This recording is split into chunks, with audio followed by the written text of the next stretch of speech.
확진자 228명이 쏟아진 제2미주병원과 대실요양병원의 집단 감염은 외부 감염원에 의한 것으로 추정됩니다. 실제로 확진 판정을 받은 외부인이 병원을 수차례 드나든 사실도 확인됐는데요.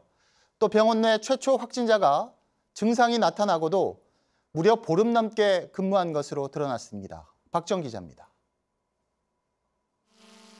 같은 건물에 있는 제2미주병원과 대실요양병원에서 모두 228명의 확진자가 나왔습니다. 단일 건물 최대 규모입니다. 어떻게 대규모 감염이 일어났을까? 방역당국은 일단 두 병원을 하나의 감염으로 보고 외부에서 들어온 감염원으로부터 바이러스 전파가 이루어졌을 것으로 추정하고 있습니다. 코로나19 확진자인 외부인 A씨가 확진 판정을 받기 이전에 대실요양병원 7층을 수차례 드나든 사실이 확인됐습니다. 확진되기 이전 시점에 이제 거기 드나든 정황을 저희가 포착했다는 거고요. 어쨌든 이분은 확진되어진 분이고 하기 때문에 이분과 실제 환자와의 접촉이 있는지를 저희가 좀 확인하고 있다라고. 이렇게 병원 내 유입된 바이러스는 공기 전파보다는 밀접 접촉으로 인한 확산 가능성이 높은 것으로 보입니다.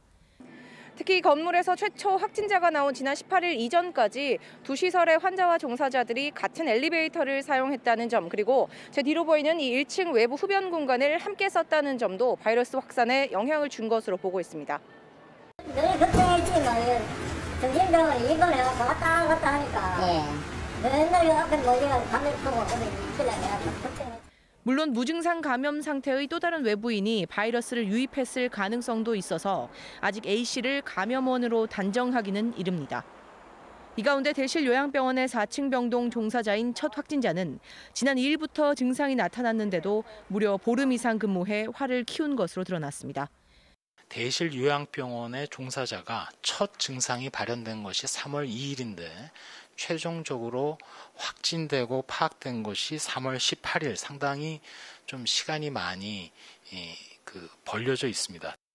아직도 병원 내에는 100명이 넘는 입원 환자들이 남아있는 상황.